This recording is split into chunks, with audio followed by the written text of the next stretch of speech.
Outside Japan, almost no one knows her name. Inside Japan, almost no one remembers her either. She appears in the historical record for a moment, just a moment.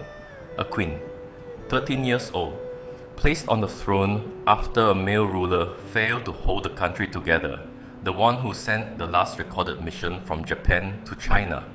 And after her, Japan disappears from the record.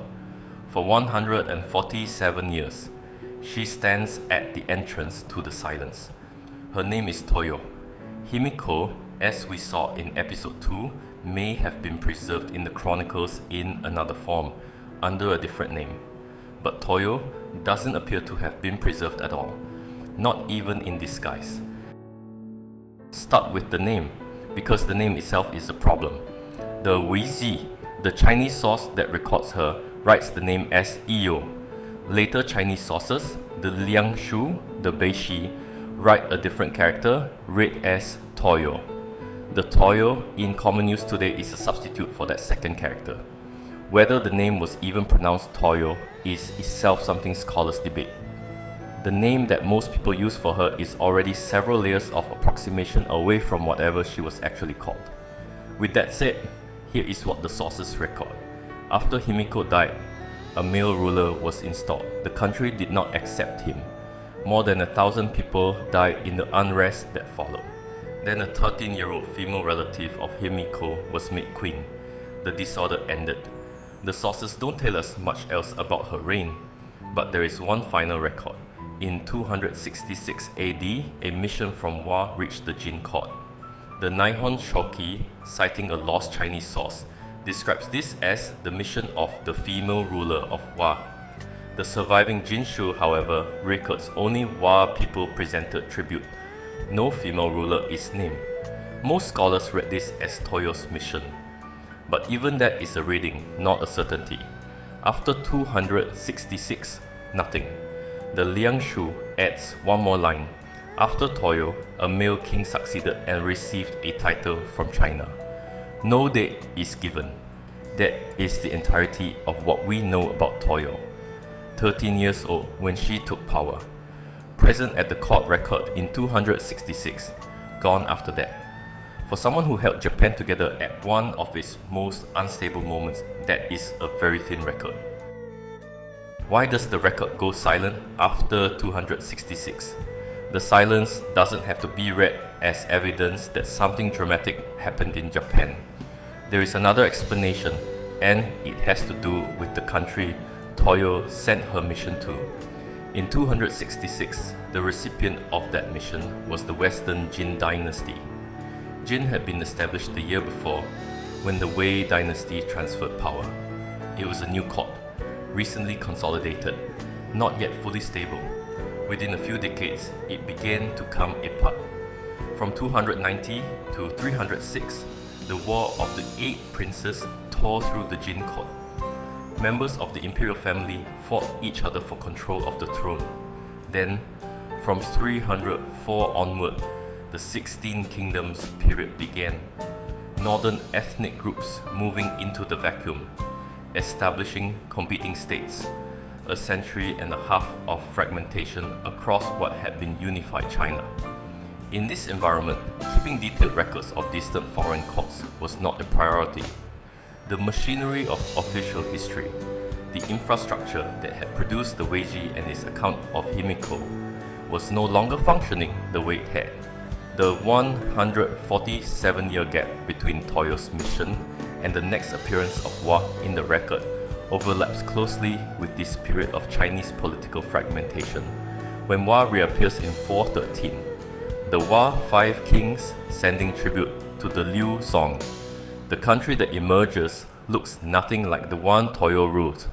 Male kings, military titles, a court that speaks in the language of conquest rather than the language of ritual. Something changed in those 147 years. We just don't have a record of when. Now I want to go somewhere that goes beyond what the sources confirm. This is my reading. You can push back on it, but I think it's worth laying out. First, a hypothesis that exists in the scholarship, which I'm not personally endorsing but want to put on the table. Emperor Sujin, the figure we examined last episode, had a daughter named Toyo Hime. She was appointed by Sujin to enshrine Amaterasu at a location called Kasanui, and is considered the first in the line that eventually led to the Ise shrine. Her name contains the sound Toyo. Some scholars have proposed that Toyo Hime corresponds to Toyo, that the chronicles preserved her role while replacing her name and context. Under this reading, the political queen who managed foreign relations becomes a sacred princess who manages divine ones. The identification rests largely on the sound Toyo and the shared ritual function.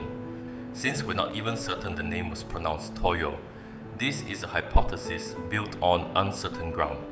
I'm not treating it as established, but the structure it points to is interesting. If something like this happened, it would look less like erasure and more like what we saw in episode 6. Not deletion, but redistribution. The same memory split across different roles placed in different parts of the text, where she can no longer be reassembled. Here is the part I find harder to set aside. Sujin's reign, as we discussed, falls somewhere between the late 3rd and early 4th century. The 258 AD date would place him overlapping with Toyo's final years. The 318 AD date would place him after the silence has already begun. Either way, look at what Sujin is credited with. Generals dispatched to 4 directions. Ritual authority absorbed into the court. Census, taxation, the first systematic state apparatus. My reading, and I want to be clear, this is a reading, is that it makes more sense to place Sujin at the beginning of the blank century than somewhere in the middle or end of it. The scale of what he's credited with suggests a transition point, not a settled reign. If that's right, then the shift from female ritual rulers to male administrative kings didn't happen at the end of the 147 years. It may have been already underway when Toyo sent her last mission to China. In this series, we've looked at 3 women who stood at the boundary between ritual and power. Himiko, documented in extraordinary detail by Chinese historians, almost entirely absent from Japan's own chronicles. She may have been preserved under a different name. We can't confirm it.